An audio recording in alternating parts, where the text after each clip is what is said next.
Hello, and welcome to the Borealis Experience. I'm your host, Aurora, and I'm very happy to be spending some time with you today. It is spring, it is warm weather. I couldn't be happier. Yet, today I chose a topic that is really hard to, reflect about for some people. Abandonment issues, not abandonment. See, I still have difficulties expressing it.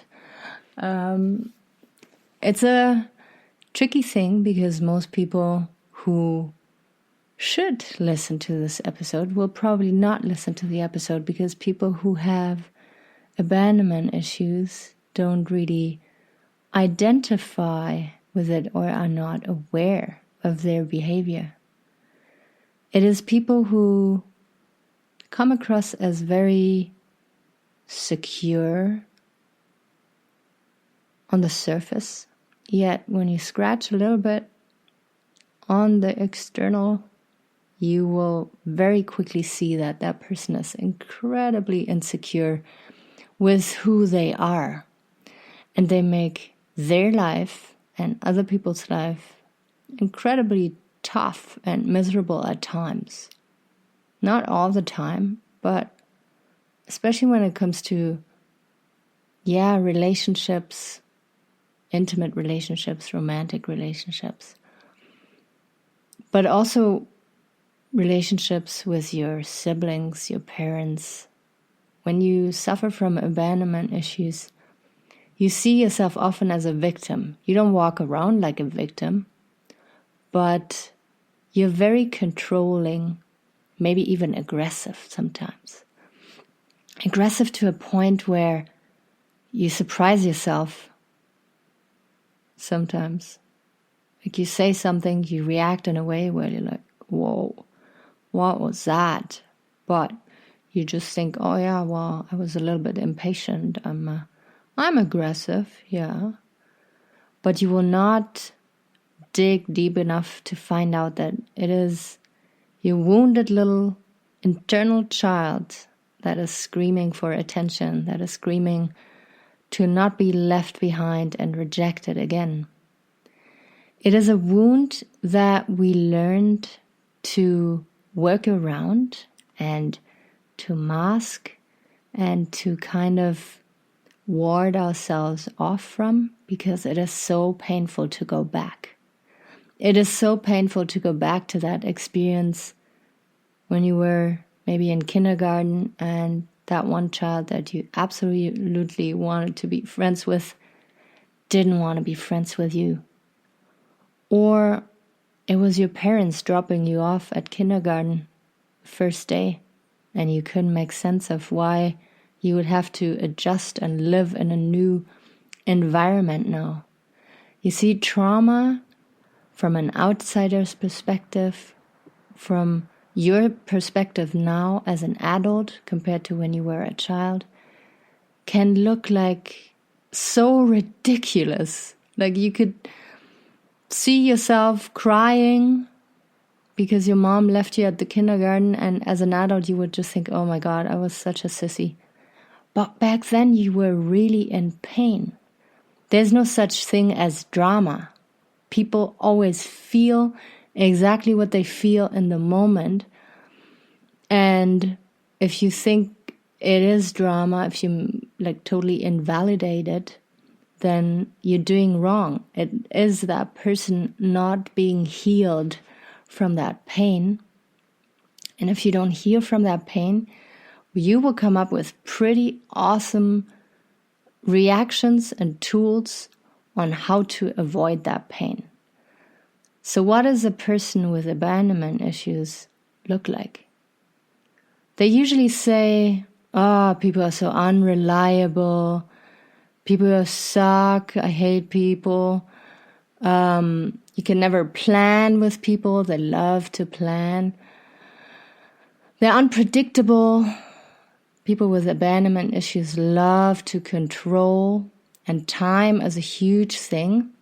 That's what, I experienced, I exposed my partners to back then, is you can blame a lot of people and shame them when it comes to punctuality, or when it comes to, oh, you didn't get back to me right away. You waited so long. You read my message and then you never got back to me. So what's wrong with that?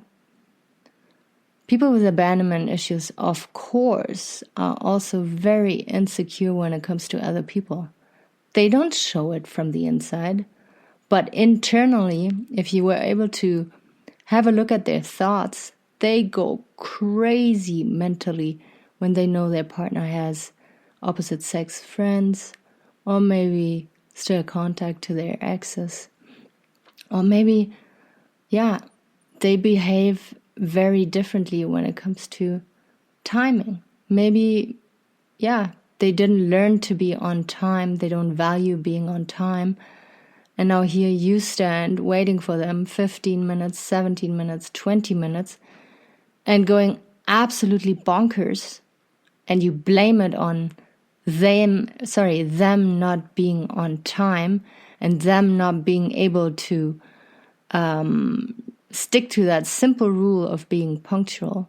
Yet it is your little wounded child that is screaming for attention and that is screaming at you, not wanting to go through pain of rejection and feeling abandoned again. So again, it's not too much about going back in time and digging up old stories, but I sure encourage you to. Like, if you can tell me in a conversation, oh yeah, I remember when I was 5, we moved away and my parents never made sure that I stay in contact with my friends, and I had to find new friends in that town we moved to, and it was very hard on me, and it was very sad times, and I couldn't communicate it because I was still a child. Well, that's a deep wound. That's deep trauma. And I don't know what it is. A lot of people just hate that word trauma, or want to see themselves as absolutely invincible from birth on. But if you look at it, we were all so cozy and warm in our mother's womb. Everything was provided. It was warm. We didn't have to care about anything. And then you're being literally splashed out into this world where out of a sudden you have to breathe, you have to eat, you have to drink, you have to have shelter and warmth, and you need physical and emotional connection, otherwise you're not going to survive. So fuck that already. So if you didn't go through any trauma, birth itself is such a huge trauma, if you want to look at it, that it doesn't surprise me that there's so many people out there depressed, because they don't see that those experiences are traumatizing. And after that, we manipulate, we do everything to get our needs met, to an extent that it hurts ourselves and other people. That's how screwed up it is. But you have to see that those maybe little things for you now, back then were intense, and the feelings you had were real.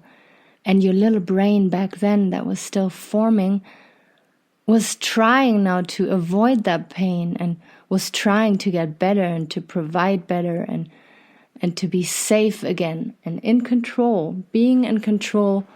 I will post an episode about OCD here soon, oppressive, controlling behavior, I'll go more into detail that, but wanting to control and being aggressive when it comes to control is the behavior of a deeply insecure person. And they are suffering, and the people around them are suffering. And this is why I'm getting so intense with it, because I was in that spot for so long, and I'm feeling so much better now. And I want people to be to reaching that point faster. I want to provide people with a shortcut, that they don't sit in this misery as long as I was, maybe 10 years or longer. So If this was deeply triggering for you, if you feel like, oh my God, I have abandonment issues and I don't know how to deal with it, my relationships in the past, I realize now I've manipulated and it is all so sad. Trust me, you're not alone with this, and you can always reach out and you can start talking about it with me or with people around you, because it's not something uncommon. We all suffer from that to some degree, and it's not something to be ashamed of. It is so beautiful to become aware of your behavior, to then live a more fulfilled life and to be happy in your relationships. Your relationships are life. The way you relate to your environment, to your family, to your friends, to your partner is deeply nourishing you on every little level that there is. So if I can do something to make you feel better about yourself, for you to then have better relationships, then you make me the happiest person here on planet Earth. Because it is too sad to see that some people still struggle with control and with disappointment and with attachment.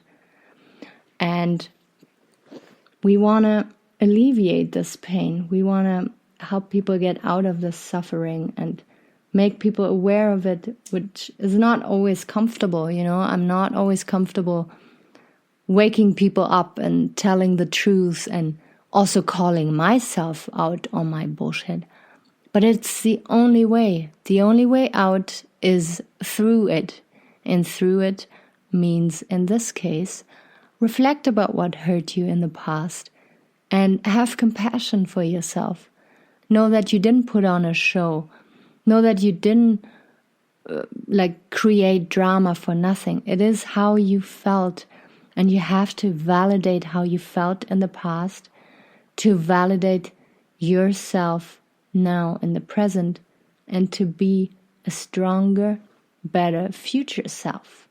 It is only with awareness, with shining light onto the shadow, that we can change things.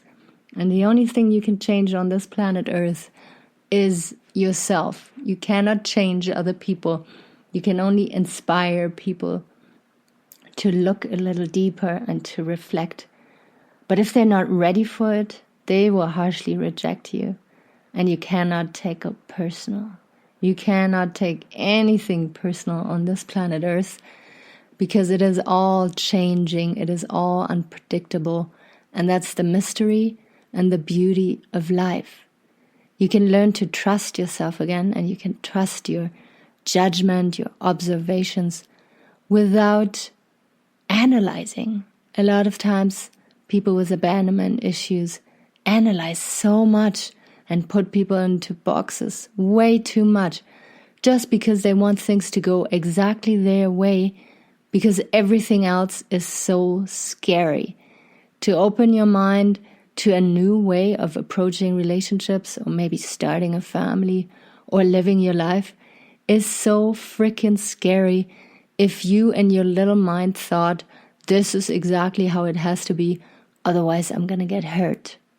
So I'm gonna stop right here and invite you to maybe meditate on this, pick a meditation, and let this all sink in, especially if you feel like this is you or this is a person that you really love.